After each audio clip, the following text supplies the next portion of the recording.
Hello and welcome to the Minority Arts Appreciation Society podcast, where we're ticking all the boxes and bringing a minority perspective to popular internet discourse.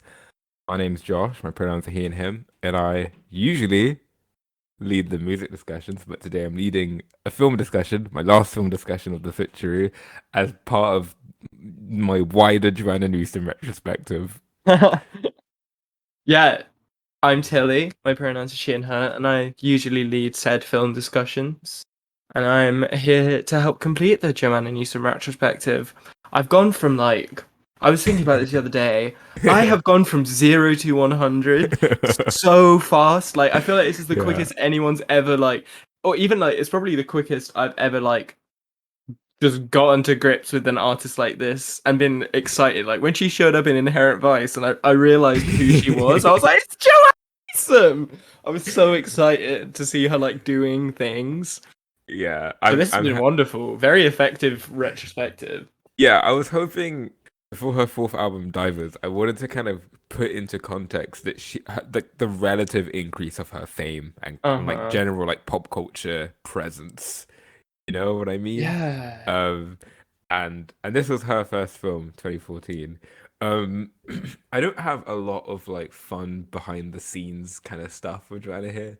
I guess the main stuff is there's a cool like video of her talking about having to or punching Joaquin Phoenix, I think by accident, on set once, which is quite funny to me.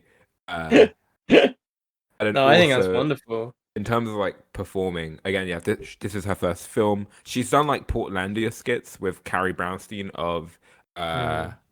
of Theta Kinney fame. Mm-hmm. Um, and the guy who's playing Cranky Kong, he's also a big Portlandia guy. Uh, but, but but Here here we are. she was like, my role here is just to be the voice of Pinchon. Like pretty much all of Yeah. her dialogue here is directly from the prose. I went and read the first 30 pages of Inherent Vice because I have it on my Oh, cool. Kindle. I was like, I can read the whole book before the podcast, but I'm an idiot and I couldn't do that. So I read the first 30 pages to get like a feel of like what type of adaptation this is, and it is Yeah. very close. And the Newsom stuff is Cool. like directly Pynchon's prose. Yeah, so I wanted to ask, so in the book, is it narrated, is it told from Joanna Newsom's is it her name's like Sortilege or Yeah, something like that? So it's yeah, you got told it. from her perspective. No. It's Apparently, her ah character Sortilege is a character in the book. I haven't okay. got to the part where that character is introduced yet, but it is very much from like a noir close third person. It's basically from Doc's Mm. perspective, but it's like got the noir third person. You know, like the kind of Okay. the narration of a noir story. Yeah, It's very yeah. genre fictiony and No, playing into like that trope. I'm very excited to talk about this film, and I was Mm. very excited to watch this film because it is in a vein of fiction that I really love. Yeah. One of my favorite books is A Scanner Darkly, Mm. which really I haven't actually seen the film adaptation of, and Well, which you it's should a definitely. Richard Linklater film, so you know I've seen it. Yeah. That could be fun to do Completed it, someday, mate. Completed it. but no, I haven't read the Philip K. Dick book. Yeah, because Philip K. Dick, for the listeners out there, is my favorite author, and it's my Mm. favorite Philip K. Dick book. It's up there as one of my favorite books, and that's basically like a very similar story, Yeah, but leaning very much into the milieu of drug use and like kind of there's a yeah. very similar way of storytelling of where Mm.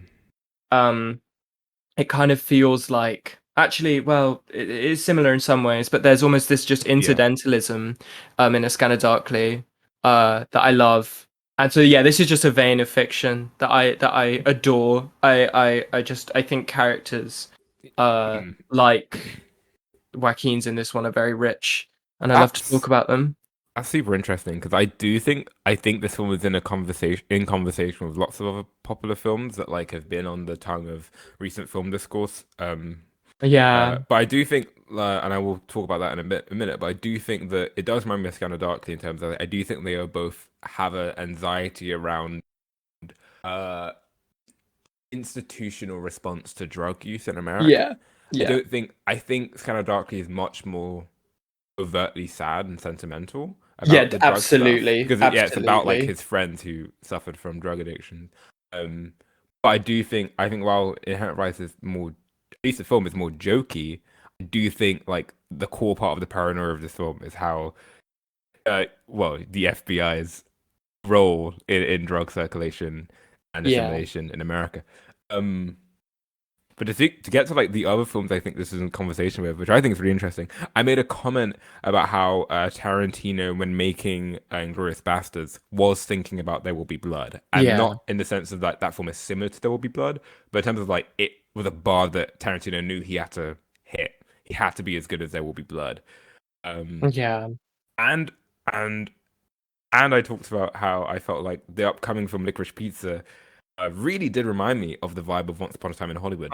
Yeah. And returning to Inherent Vice, I saw it a couple years ago, but intensely watching it this week. Um, I Intensely. think that Once Upon a Time in Hollywood is almost a sort of response to Inherent Vice. Maybe not directly, maybe Yeah. subconsciously, but they are about the same thing. They are about the death of the '60s, um, the Manson murders, uh, and this film deals with the racial tensions in the '60s. I don't Yeah. remember if Once Upon a Time got into the racial tension stuff at all. I mean, this film's doing a No. lot of things, but Yeah. once again, I do think Tarantino and Anderson are kind of in conversation there. I think Inherent Vice is vastly more successful than Once Upon a Time. Yeah. I do think they're in conversation. Yeah, I'm gonna yeah, I've said before I'm not a huge fan of Once Upon a Time in Hollywood, but I think you're definitely right about that they're both talking about the same things. And I think where uh Inherent Vice wins me over, where Once Upon a Time in Hollywood doesn't, is it feels a lot more human. Like I feel like I'm being told not only am I connecting with the people in the film more, I also feel like I'm being told a story by a human more. Mm. Uh and I don't just mean the narration, but I just think this is such a having having a director like Paul Thomas Anderson, who I think his greatest strength is probably his compassion and sympathy for his characters. I think he makes times like this so much more real and relatable Yeah. than the kind of pulpy antics of Mm. Tarantino's writing. So that kind of bittersweet nostalgia that both of these Mm. films are trying to capture is just so much more evocative here. Yeah. Uh, I just yeah, because with well, not to derail us to talk too much about Once Upon a Time in Hollywood, but there is just a this sense of worshipping the time and place over the people Mm. within it in that film, that really just leaves me feeling like really like dry and bored. Yeah, and I do enjoy Once Upon a Time more than you, but I think that Yeah, in terms yeah. of actually dealing with these themes, I think Inherent Vice goes a lot deeper. Um, I agree with you. I think that the tenderness with which Anson handles all of his characters like cohesively, Mhm. uh, really bolsters those themes versus Once Upon a Time where I only really feel for Leo, and other than that, like Yeah, everything else is just kind of masturbation in my opinion. yeah, Um, I and agree. then the other film I think this is in conversation with, which also came out after this film, is Under the Silver Lake. I think that Oh, I think yeah, that I thought when about that film watching this. Yeah. I remember watching it thinking, yeah, this is like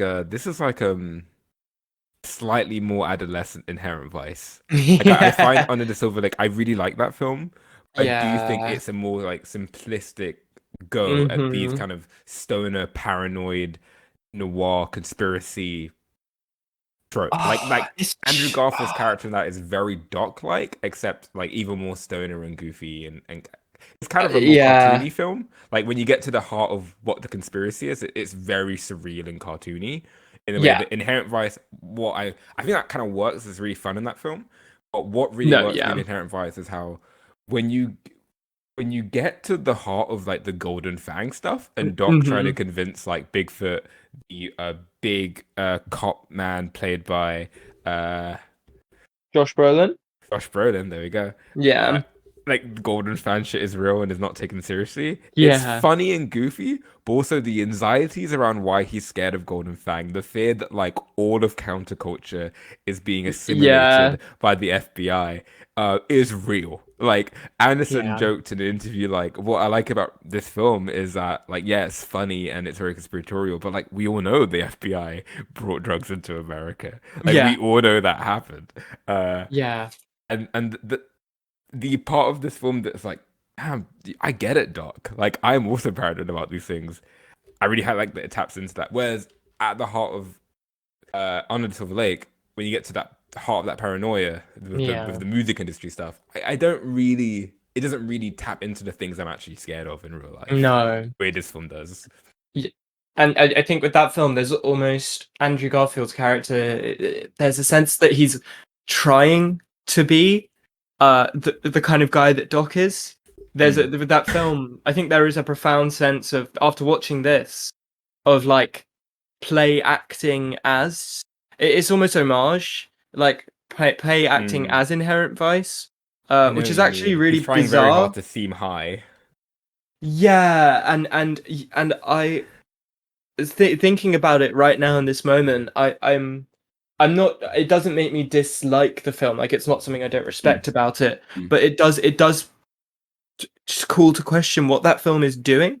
Because this is my first time watching Inherent Vice, and I watched Under the Silver Lake a few months ago, and I really enjoyed it then. But now I'm struggling. I think the only things I would be watching that film for that this doesn't offer is kind of the more like innocent fun of this film. But then at the same Yeah. time, Also, that's a way more Inherent, flashy film. I think yeah, there's some really it beautiful shots in that film. is very Yeah. pretty. It Inherent is Vice very isn't as eager to impress, I don't think. no, but there's a well, I It's gorgeously profoundly shot, but it's got like yeah, the director who has six masterpieces under his belt and isn't trying to impress yeah, you. You know, it's yeah. not showy in the way that Under the Silver Lake is. Yeah, Mm, that's the thing is I was gonna say is well I just profoundly enjoyed every second of Inherent Vice. mm, Uh it's exactly what I'm looking for in this kind of storytelling and in this genre of fiction. Uh and I think when you see a film like Under the Silver Lake, it really just shows you what storytelling is about, and also I think a huge thing for me is pacing. I think Inherent Vice is a perfectly paced film. mm. And Under the Silver Lake has these issues of time. I think Under the Silver Lake is too long. It's longer than Inherent Vice, and at the same time Hmm. has Is it? less. Oh my God! Yeah. Wow. Oh no, Okay, it's yeah. actually no, it's Holy not long. shit. No, Yeah. it's the same runtime Huh. because Inherent Vice ends at about 2 minutes, 2 hours 20, Yeah. and it's not the same. And I don't know. I know we've kind of gone into a rabbit hole here, but Mm, I really don't get what that film is doing now. If I'm honest with you, which is really I don't know. I'd have to go back and rewatch it, and I think I will. Uh, but everything I got out of that, I got more out of here. Uh, and that's for all sorts of reasons. I think comedically, this is a film that really resonates with me. Like I think I find character based comedy mm, incredibly effective. This is what we kind of talked about last time, even like mm, Doc is a profoundly fun and also engaging, but not most of all, but incredibly funny person. His reaction to everything is always so entertaining. Uh, and then on in terms of what the film is doing, I would say more thematically, although those two things are very linked for me. The comedy of this film is very linked to what it's doing thematically for me, but at the same time, I think what it's going for, being so similar to A Scanner Darkly, just taps into what I'm looking for at this well, it is looking at the horror, the political horror of what was going on, but mm. I really adore the angle of the human element in that. Yeah. So Doc's horror, like you said, at just the artifice of everything now, Mm, uh, a character who seems so well integrated into their time and place, but actually everything around them shifts Mm, based on what they discover. That's such a great. That's a perfect mystery. I mm. think it's fantastic.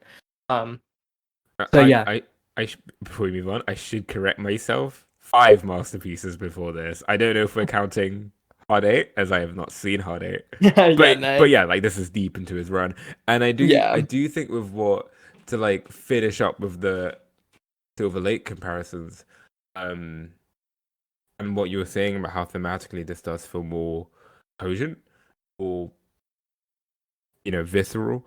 I think the handling, because both films have like the similar plot of like trying to get a woman back who has disappeared. Like it's the yeah, same plot. Whereas I do think On the Silver Lake is a bit misogynist in its writing and quite male gazy. Um, I think that the use of like the femme fatale that we find in Shasta Fay, classic trope in noir fiction, which can yeah, be problematic, I think is done really well here. But kind of Shasta Fay is this image of you know to lay out the bare plot of the film.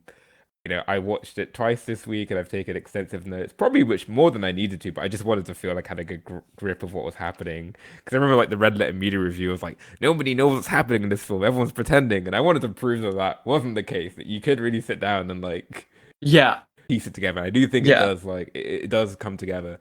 The general plot of the film is Shasta Fay shows up to Doc, played by Joaquin Phoenix, and says that her new boyfriend, there's a plot from her boyfriend's wife and his wife's husband boyfriend um yeah. to take a wolfman, yeah. Wolfman, yeah, that's what they call him. Yeah, Mickey Wolfman's money, and she's worried something will happen. And then shortly after this, Mickey Wolfman and Shasta Fay disappear, and Doc Yeah, was investigating very much like pure intuition and luck build, like falling into leads and clues. Um, and it's eventually he gets wrapped up with finding a man called Coy, played by Owen Wilson, who's a saxophone player who's faked his death because he's gotten in trouble with a group called the Golden Fang, who's like the big mm. conspiracy group at the heart of everything, which is a Indo-Chinese heroin cartel. Yeah, that sounds about right. I think that's um, what was going for. who is co-opted by the FBI and the Aryan Brotherhood, and who knows how many other groups. Yeah, Oh, and a group of dentists. Uh, so, yeah, yeah. so Oh, as he's working with Koi, he realizes he knows Koi because he used to be an old friend of Shasta Fay, and Koi mm, heavily implies that Shasta Fay is the reason why he got in touch with Golden Fang, and he can't return to his family because Golden Fang will kill him, right? Uh, yeah, so Doc is now like, holy shit! Like I thought I was looking for Shasta Fay, but twist, like maybe she's working with Golden Fang, like maybe she isn't kidnapped, and it is yeah, revealed that she just comes back apparently on her own volition, and it's heavily implied she was like doing Dark Golden Fang shit. yeah. Um, and to bring this back to kind of how good I think this is of a femme fatale character, the kind of themes of kind of disillusionment in the 60s ideals of like political revolution and like Mm. emancipation in terms of like sex and drugs and philosophy, um versus like the fear and opaque kind of oppressive presence of like mysterious and secretive institutions like the FBI and the cops Yeah, and huge conglomerate business, um gentrification, which is a huge, I think, theme here in the book, yeah. um is also wrapped into Doc's inability to read Shasta Fay. Like, there's a great line Joanna Newsom reads out where she says, back then Shasta Fay could go weeks without so much more as a pout, but now she's laying on some heavy facial ingredients that Doc just couldn't read at all. Oh, And yeah, that's and one of this my is favorite what you were lines. saying about themes. This is like boom, you did it. Like you tied together like the way the mystery Mm. is talking about America and like this scary fucking shadow shit that's happening Yeah, versus Doc's inability to read his ex-partner and the like isolation he feels from that. And like yeah. her being the linchpin of both Doc's personal story and this like Golden Fang story is such a genius way to tie those themes together. I don't know whether to Mm. praise Pynchon or Anderson. Probably more so But either Pynchon, but way, kudos to Anderson for coherently getting this into a script because yeah, that's just mind-boggling to me. Like that is what really makes this the best Inherent Vice type film. yeah, As we've seen, there's loads of them. yeah. That's what I would say. This is, yeah. In terms of like drug fueled mysteries, it's like the best, and noir sort of comedies as well, I guess. Mm. It's the best one I've ever seen. Uh, I would Yeah, say, I fuck the was Big gonna Lebowski. say, Sorry, yeah, I didn't. no, I on, don't know if I yeah, really don't like the Big Lebowski. I was gonna say, like, It's that's what for I white was people. thinking. I I don't was know if it's a gonna, race thing. I just not get it because I'm not white, but it's not funny and it's not interesting, and I don't get it. well, Coen I Brothers think, have other good films, but yeah. I just Sorry. think that film, no, it's fine. I think with that film, there isn't, like we were talking about, I don't think there's a reconciliation between the like stoner feeling of that film and then the like grand crime elements that are going on. It really just feels like pastiche. Whereas with this, I'm so when I watch Doc's reactions to something in a scene and he makes such a comically high shocked face, um and I adore Doc as a character, so I find him very like charming, and so I'm laughing at that, but also at the Yeah, same yeah. time you're kind of laughing at the absurdity of this entire situation. And I Mm, think that something that this film captures incredibly well is um quite often on the left, it's really quite difficult to articulate how um, systems like this exist. So, like something like the war on drugs or mm, COINTELPRO, it's mm. like they sound not only so uh, like ridiculous, but also just so mm, I don't want to say metaphysical, but I don't know, Mm. like they're lost to history. That it's It's like an incredibly existential Yeah, it's horror thing. incredibly hard to explain essentially how Yeah. all of these processes unify to oppress people. Mm, Uh and so the film leans incredibly hard into that by just mm, essentially magnifying into the absurdity of how all of these things interact with each other, mm. and Doc is this one man in the center of it trying to possibly piece it all together. um, and it's another one of those cases where I really don't understand a reception to like a film the reception to a film uh where I feel like at every step of the way, Inherent Vice is giving you the message of not it's not okay to understand completely, but you're not entirely meant to. And Yeah. I don't think that's Yeah. not a choice of uh we're just gonna That's some part of people. the fear and the paranoia. Yeah, It's impossible exactly. to totally That's understand. Yeah. exactly what I'm trying to get across. And also people sort of make this claim as though it's the grand purpose of this film, therefore if you're not meant to understand exactly what's Mm, going on, then it's just kind of this like stoner, like kind of fun crime film basically. mm. And I just think there's so much more to it than that. Yeah. I think you ignore, again, like I said, so many signals of like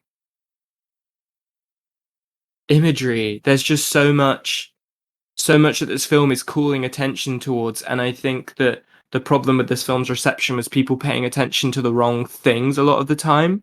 Uh just in Yeah. misguided hopes of, well, because when I'm seeing a scene, when I'm watching a scene like the dentist scene, Mm, where with like a cameo from Martin Short, I'm amazing cameo amazing, from Marty. amazing, like genuinely, like hilarious. Oh, When gut-splitting, really good. when yeah when he's like, quick, What a I spilled madman. something on the sofa. And bring Bring the that bottle. bottle. Ooh, the little hippie is doing. Keep referring to Joaquin Phoenix character as like a little hippie. Yeah, Very yeah, it's funny. so, hello, you little hippie. I love it. It's very cute fun a lot of the time. But Mm, when I'm watching a film like that, I'm a scene like that, I'm less trying to figure out how is like all of this fitting into the grander conspiracy, although that is in the back of my mind. I'm more thinking about, well, why is a dentistry involved in this? Like, yeah. what is all of this? You know, why does Joaquin Phoenix take a walk through a door in this like multi-story building and see like uh Yeah. drug addicts are being basically given like dental procedures? Like, what is that all actually thematically about? Uh, and yeah, it's just another one of those responses to a film where I'm like, Mm, oh, there was stuff going on, and you were just looking for narrative cohesion, and I simply don't care about yeah. narrative cohesion in noir fiction. And well, I think that one thing interesting about this recording is you've seen the film once. I watched it 3 times, and I spent like a good 5 hours, like spread over 2 days, sitting down, like seriously writing down each plot point and being like, I like the fact that this is kind of inscrutable at first, and that builds into the fear and paranoia of it, like the Yeah, feeling of being high and not understanding what's going on, and like knowing you are in danger.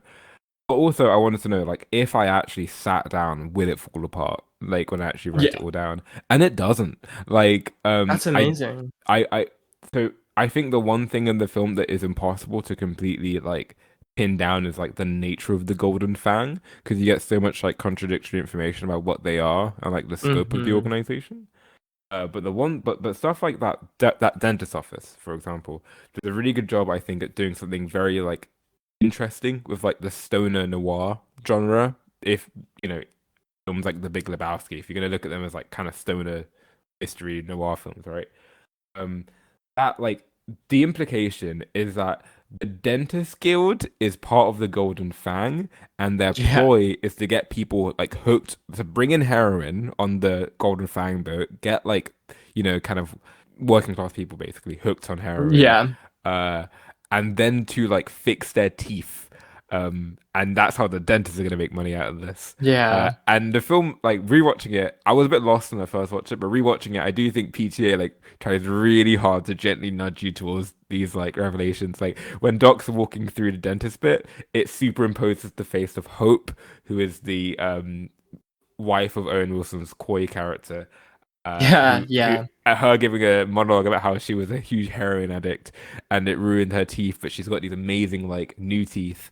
Uh, and that superimposes while he's walking through the thing, and you're realizing, oh shit, like the dentists are in on it, like they're getting people hooked on heroin, and it's a goofy, funny joke, right? Like an army of dentists getting people hooked on heroin so that they can fix their teeth. Like it sounds yeah, like it's very funny in my opinion. yeah, It's very pinch on, but like you know, at the real life paranoia of like, oh yeah, for sure, the FBI like brought drugs in to control communities and like ruin them yeah, and yeah, profit off of that. That absolutely. yeah, so it's doing a good job at like the doc. Even though the doc is always high in this film, at high, there's paranoia around the fact that he's always high. The fact that like um uh Sheen's character woman in front of his name, Doctor Rudy Black Void, I think, gets him really high to like get him off the trail, and also later on, the way Doc is going to be like detained by the Aryan Brotherhood guy, whose name is Huck Beaverton, is by getting Doc really high. Like the idea that even his high, even the stoner element of this noir is part of the Yeah, conspiracy, and it's like how they yeah. are manipulating him. Like that's extremely Mm. good and interesting to me. Like how it's taken the stoner noir genre and like really emphasizing the stoner aspect and the interesting things we can say about that. Yeah, that's so true. There's like, and you feel it in those scenes as well. Like it's such a well done thing. It's not. It's I wouldn't say it's obvious at first that he's being sort of threatened or coerced. Like it's so neatly done. Mm. It's not. It's noticeable, but it's not just completely on the nose. Like when he because well in the scene where he takes that there's the joint from the Nazi. It's kind of like it's there's this comedy to it of like you can see Doc doesn't want to smoke with the Nazi, but he can he also has to. So your mind's on that. Mm. And then there's this brilliant, horrifying realization of that's fucking angel dust. Uh, and it's so yeah, the film it's I just I didn't think I'd ever get a film that's so like crunchy from Paul Thomas Anderson. Like I love all these little set pieces. They're so they really tap into a part of my brain that Paul has never done before, which is just very like oh it's A to it's not A to B storytelling. How can I express this? It's Extremely plot heavy, whereas I think yeah, like Magnolia extremely and Boogie Nights have huge yeah, ensemble casts, but they are yeah. very like emotion led, if that Yeah, makes sense. exactly. And yeah, plot heavy in the sense of like I am enjoying watching this character work his way through this situation. But I just think this is one of Joaquin Phoenix's best performance. Best performances. I think it's incredible and just Mm. consistently enthralling and hilarious. That I'm with this man in every scene Yeah. he's in. I do think it's extremely good. I still think his performance in The Master is like a better Paul Thomas Mm. Anderson Joaquin performance. Yeah, Uh, that's very fair. I haven't seen The but that is Master. such a character led film that like Yeah, it's kind of unfair, to compare them. I think acting wise, but to get to like before to get to like you spoken on Doc and to just kind of hone in on these characters and kind of mm, how fun and playful and interesting they are. I was gonna say I really love Josh Brolin as Bigfoot. One yeah, of the weirdest, funniest cop characters. Because I think yeah, especially like in 2021, a hurdle that every kind of like detective noir film has to jump over is like making you care about cops, while yeah, also not being propaganda. I don't think yeah, this film is propaganda. Like, there's an amazing segment where Joaquin Phoenix is walking towards quote unquote the big glass house, and it's like and Joanna Newsom describing all the different types of cops, like cop heroes, cop villains, cop yeah, conspiracies, cop loyalties, and then these two cops just like barge into Doc, and like we watch him like elastically roll around the ground, like a plaything. Like it's yeah, very obviously Doc is very paranoid about cops as an institution, and yeah. well, I think Bigfoot is like this exceptional, and especially Josh Brolin, who's like stealth becoming one of my favorite actors. Like he's just fucking Josh amazing in Brolin everything. is I think he's really underrated as a Yeah. chameleon because Yeah. I instantly buy him in any role he's in. His presence is always so strong. He toes his line between being Yeah, this shit eating and near the end when he barges into Doc's house and like eats the weed and yeah, says I've just got back from doing some civil rights violations, which yeah. it feels like actively kind of weird and meta, right? Like but It is also like meta. this Yeah, poor guy who's been completely fucked over by like cops as an institution. Like it's revealed that his partner, the reason he doesn't have a partner anymore is because his partner, Vincent Indelicato, was basically like killed by yeah, the Golden Fang conspirators, parts of the cop kind of network. Um, and the key too is just another kind of like cog getting grinded in this machine. yeah. There's a great kind of systemic paranoia here, and little stuff like his phallic oral fixation throughout the film. Him being like feeling very like emasculated by his wife. The part where he's got his kid like pouring drinks for him, and then he sends his kid to bed. Like just weird Yeah, little stuff that like makes him feel like a guy who I can like enjoy and find funny and care about. Yeah. And his love for Doc, like the end when the final line, when Doc's like, "You okay, brother?" after he eats the weed, and he's like, "I'm not your brother," and then Doc says, "You sure could use a keeper." Like it's just like Love that there's a, line. there's a secret platonic love story here between Bigfoot and Doc that I just adore. I just love it. I think they do a great job of it. Yeah, it's such a weirdly like out of place part of this film. Mm. And it, but at the same time, it doesn't call like much attention to itself at all. So, like you said, it's just this little subtext that you get hints at throughout. Which I think you do kind of need a character like Bigfoot in this film. I think you do need a sort of face of the police, even while you're like, because I think this is a as a singular piece of art incredibly anti-cop like uh whether or not like Paul Thomas Anderson whatever but I think this is a as a text is Yeah. profoundly anti-police. PTA is so weird because all of his films check out as like aligning with my politics, but he is Yeah, never like overtly outspoken politically in interviews. But like, yeah, no, There Will Be exactly. Blood is so anti-capitalism, but he's not Yeah, gonna come out and be yeah, like, "I love Marx." Like yeah. he's kind of weirdly clandestine about politics, but I think it's in his films. Yeah, absolutely. And so I think Bigfoot functions so well because he is simultaneously like a cog within this system, but he's also just this broken man who has been broken by the system that he Yeah. is a cog in. Which I think I like, and there's I think you're just meant to have just the right amount of sympathy with him so that it doesn't ever cross that line into like the bad man, kind of Yeah. thing. Like Sort of it's like watching Martin Sheen like get drunk in his room and throw bottles at the wall in Apocalypse Now. Like that sort of yeah, kind of level of sympathy. Like you understand he's also a victim. yeah, no, exactly that. It's yeah, I think that's literally the perfect equivalent, cinematic equivalent. I couldn't have picked a better example. This is like poetry, it rhymes. Anyway, so I think I could talk about this for another hour, but Yeah, we've got to bring yeah. this to a close. Tilly, do you recommend Inherent Vice?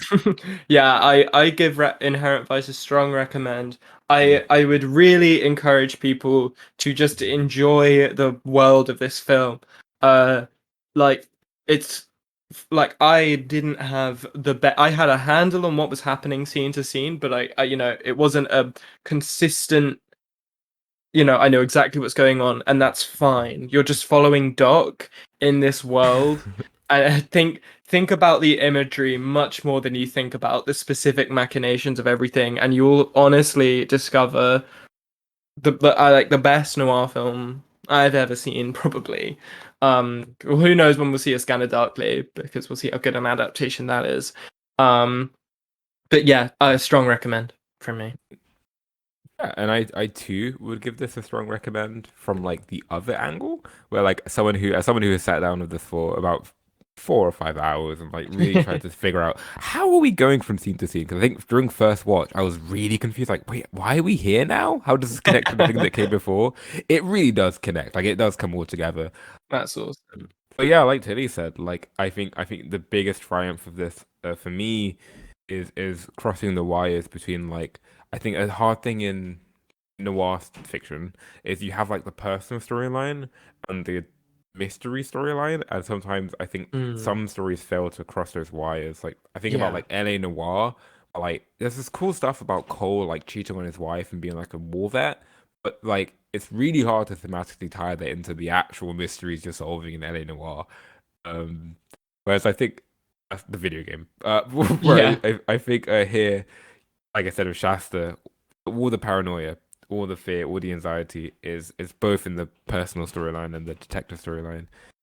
And there was some sad, complicated issues. I love Shasta's monologue about how she fell in love with Wolfman because he made you feel so small, so powerless. And to me, how I read that scene was this whole film is about like this owning American feeling in the 70s of like powerlessness, which I think is extremely relevant now, of being pilled, of kind of just like, how can I possibly change anything? And kind of Shasta trying to like eroticize that feeling to kind of make it hers, like, is a weird and complicated and interesting, powerful. just another example of the way this film I think is really thought Yeah, provoking and dark and seductive and great, and I love it. So it's also a strong recommend for me.